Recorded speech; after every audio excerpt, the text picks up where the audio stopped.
Hello friends, आज मैं अपना सेकेंड वीडियो आप लोगों के लिए लेके आई हूँ। मैंने अपना फर्स्ट वीडियो 4 दिन पहले ही अपलोड किया था, जो कि जितने व्यूअरशिप मैं एक्सपेक्ट कर रही थी उतने मुझे मिले हैं। और मैं अभी आप लोगों से एक्सपेक्ट करती हूँ कि आप मुझे लाइक करोगे आगे भी और मेरी व्यूअरशिप भी और बढ़ाओगे। आज मेरा जो वीडियो है अकोमोडेशन के ऊपर है कि कैसे मैंने अकोमोडेशन यहाँ पर ली, कैसे क्या क्या मैंने इसके लिए फाइंडिंग्स थी मेरी, क्या नहीं था। तो मैं आपको इस वीडियो में यही सब बताने वाली हूँ। इस वीडियो के एंड में मैं आपको अपने घर का टूर दूंगी, तो प्लीज वीडियो एंड तक देखना। लास्ट टाइम मैंने आप लोगों से रिक्वेस्ट नहीं की थी, लेकिन इस बार मेरी आप लोगों से रिक्वेस्ट है कि ये जो घंटी है उसको बजा देना, सब्सक्राइब कर देना और लाइक कर देना। और अब हम अपनी शुरू करते हैं वीडियो। मेरी हाउस हंट स्टार्ट हुई मेरा वीजा आने के बाद, क्योंकि वीजा आने के बाद दो ही काम है, या तो आप टिकट्स बुक कराओगे और अपना अकोमोडेशन का देखोगे। तो हमने हाउस हंट के लिए साइट्स देखनी शुरू करी, जैसे ज़ूपला, सिटीलेट्स एंड राइटमूव। लेकिन जैसे ही हमने ये साइट्स देखनी शुरू करी, हम लोगों ने यहाँ पर प्रॉपर्टीज देखनी शुरू करी, हमें फाइनली एक प्रॉपर्टी भी पसंद आई। प्रॉपर्टी हमें पसंद कैसे आई कि वीडियो व्यूइंग होती थी, क्योंकि इस टाइम हम लोग यहाँ पर अवेलेबल नहीं थे, तो वीडियो व्यूइंग होती थी हमारी व्हाट्सएप पे, जूम पे, फेसबुक पे। तो हमें एक प्रॉपर्टी फाइनली पसंद आ गई। पसंद आने के बाद हमने जैसे ही उस प्रॉपर्टी के लिए आगे बढ़ना शुरू किया, तो एजेंसी के पास थी ये प्रॉपर्टी। यहाँ पर एजेंसीज के पास प्रॉपर्टी होती है, जैसे वहाँ पर हमारे रियल एस्टेट एजेंट्स होते हैं, यहाँ पर भी एजेंसीज हैं जिनके पास प्रॉपर्टीज होती हैं। तो उन लोगों ने हम लोगों से यूके गारंटर मांगा। यूके गारंटर का उनको यूके का एड्रेस चाहिए था, उनका आईडी प्रूफ चाहिए था और उनका बैंक स्टेटमेंट चाहिए। किसी की बैंक स्टेटमेंट लेके देना हमारे लिए भी ऑकवर्ड था और अगले के लिए भी ऑकवर्ड हो रहा था कि कैसे किसी की बैंक स्टेटमेंट हम लोग दे सकते हैं। अगर हम लोग यूके गारंटर प्रोवाइड नहीं करा सकते तो हमें 6 मंथ्स का प्रायर उनको रेंट देना पड़े। फिर हमने और घर देखने शुरू किए और सर्च करनी शुरू करी, तो हमें एक ओपन रेंट करके एक साइट मिली, जिसका लिंक मैं आपको नीचे दे रही हूँ। ठीक है, उसमें हम सीधा डायरेक्ट जिसकी प्रॉपर्टी है उसी से बात कर सकते हैं। तो हमने वहाँ भी बहुत सारी प्रॉपर्टीज देखी, फाइनली हमें एक प्रॉपर्टी पसंद आई थी। तो उसके बाद जो ऑनर था उसने हमारी पूरी डिटेल्स दी कि हम कहाँ आ रहे हैं, कौन सी वीजा पे आ रहे हैं, कौन सी यूनिवर्सिटी है, कौन सा कोर्स है। उसके बाद उसे हमने अपने पूरी फैमिली के हमारे अपने पासपोर्ट्स हमने उसको भेजे विद वीजा।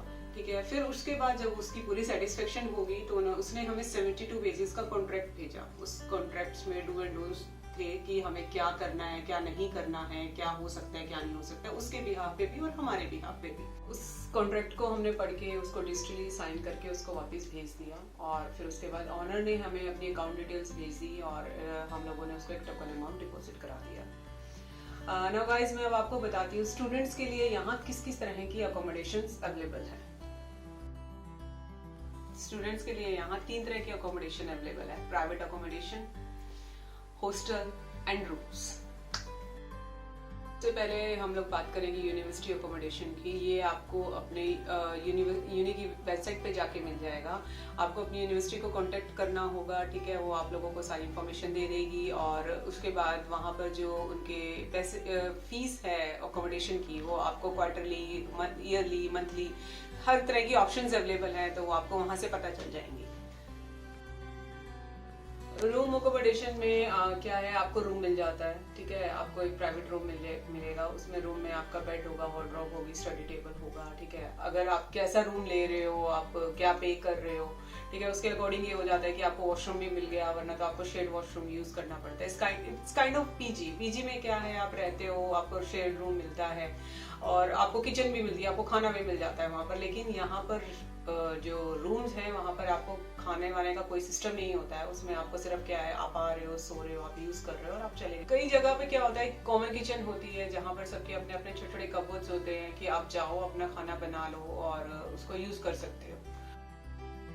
नेक्स्ट अकोमोडेशन है अपनी प्राइवेट अकोमोडेशन। ठीक है, प्राइवेट अकोमोडेशन में एज नेम सजेस्ट कि प्राइवेट प्रॉपर्टी है ये, कि आप उसको कुछ लोग मिलके भी ले लेते हो, आप प्राइवेट भी मतलब अपने लिए भी ले सकते हो अगर आप फैमिली के साथ आ रहे हो या कुछ भी है। ठीक है, अगर आप उसको कुछ लोग मिलके ले रहे हो, आपके कुछ फ्रेंड्स हैं या कुछ भी है, तो जो अकोमोडेशन आप ले रहे हो उसके पास HMO लाइसेंस होना चाहिए। यहाँ पर HMO licence is house for multiple occupancy. ठीक है, बिना उस लाइसेंस के आप लोग यहाँ पर बहुत सारे लोग मिलके घर नहीं ले सकते हो। और ये लाइसेंस जब आप ये अपना घर बुक कराते हो तो आप अपने ऑनर से आप ये पूछ सकते हो कि क्या इसमें इस प्रॉपर्टी का HMO लाइसेंस है या नहीं है। और अगर आप फैमिली के साथ आ रहे हो तो आप यहाँ पर अपनी प्राइवेट प्रॉपर्टी भी ले सकते हो, जैसे हम लोगों ने अपनी प्राइवेट अकोमोडेशन ली है, और depending on the your need आप 1 BHK 2 BHK 3 BHK जैसे आपको चाहिए आप वैसी प्रॉपर्टी यहाँ पर ले। प्राइवेट अकोमोडेशन का रेट यहाँ डिपेंड करता है कि आप प्रॉपर्टी कहाँ ले रहे हो, प्रॉपर्टी में क्या क्या फैसिलिटीज हैं, आप प्रॉपर्टी बिल्कुल सिटी के बीच में ले रहे हो, यूनी के पास ले रहे हो, यूनी के मतलब सिटी से बाहर ले रहे हो, तो हर चीज उस चीज के ऊपर डिपेंड करती है। ठीक है, तो यहाँ पर जो रेंज है एवरेडिन में जो रेंज है 1 BHK की 320 से इट्स लाइक 420 तक इसकी रेंज है, और 2 BHK की यहाँ पर 400 से 600 700 पाउंड्स तक की रेंज है, और 3 BHK की सोन मतलब डिपेंड ये बढ़ती रहती है। नाउ गाइस चलो मैं आपको अपने घर का टूर देती हूँ।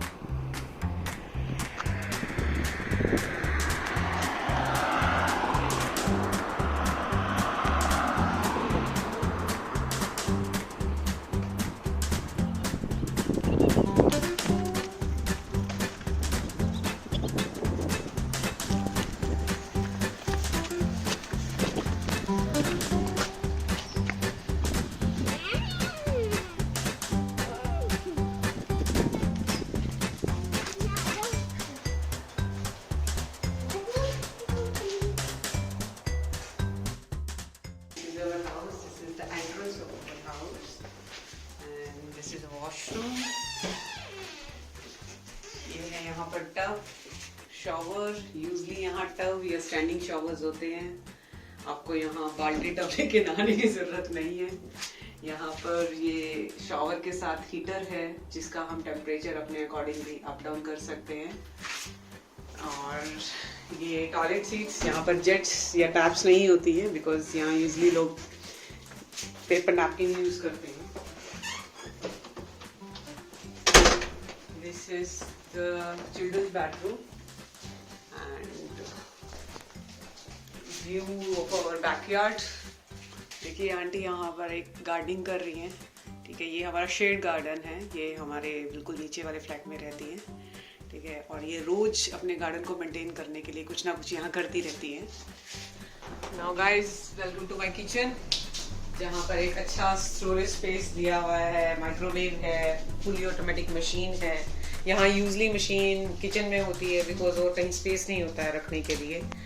माई electric cooker and this is my smart meter जो कि मुझे मेरी रोज की डेली गैस और इलेक्ट्रिसिटी की कंजम्पशन बताता है, और मुझे ये भी बताता है कि मैं कितने पैसे की बिजली या गैस खर्च कर चुकी हूँ। ठीक है, दिस इज द बर्नर, यहाँ यूजली इलेक्ट्रिक बर्नर होते हैं पर ये गैस बर्नर है। ठीक है, साथ में ये OTG दिया हुआ है इसके, and my toaster and fridge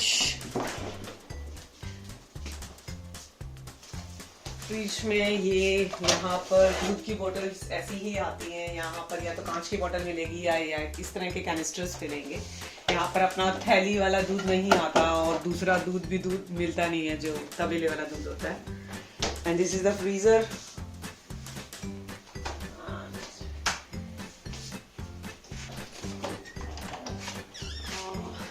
ये मेरी बालकनी लगा लो, आप ड्राइंग एरिया लगा लो, कुछ भी लगा लीजिए। यहाँ पर मैं थोड़ा बहुत अपना सामान रख देती हूँ, कपड़े सुखा देती हूँ।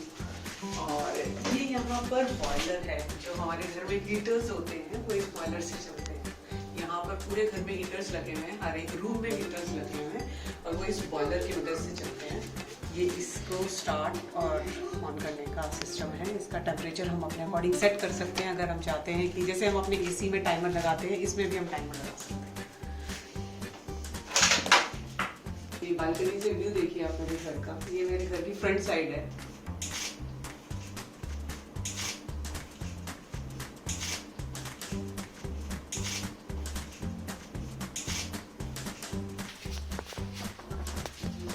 This is our hall,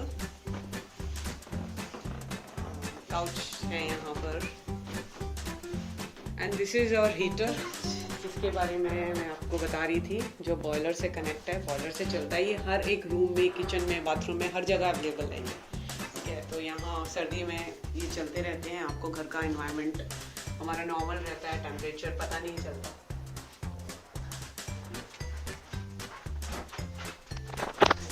this is our electric chimney. अब मैं इसको आपको चला के दिखाती हूँ। देखिए आप आराम से यहाँ बैठिए और सेकिए। ये हमारी देसी अंगीठी है, अंग्रेजों ने इसको इलेक्ट्रिक हीटर बना दिया है। ये मेरा सेकंड बेडरूम है, ठीक है, और या इसको आप मास्टर बेडरूम भी बोल सकते हो। जहाँ बेड, फुल वार्डरोब, तो विंडो से फिर वही गार्डन व्यू, मेरे बैकयार्ड प्रॉपर।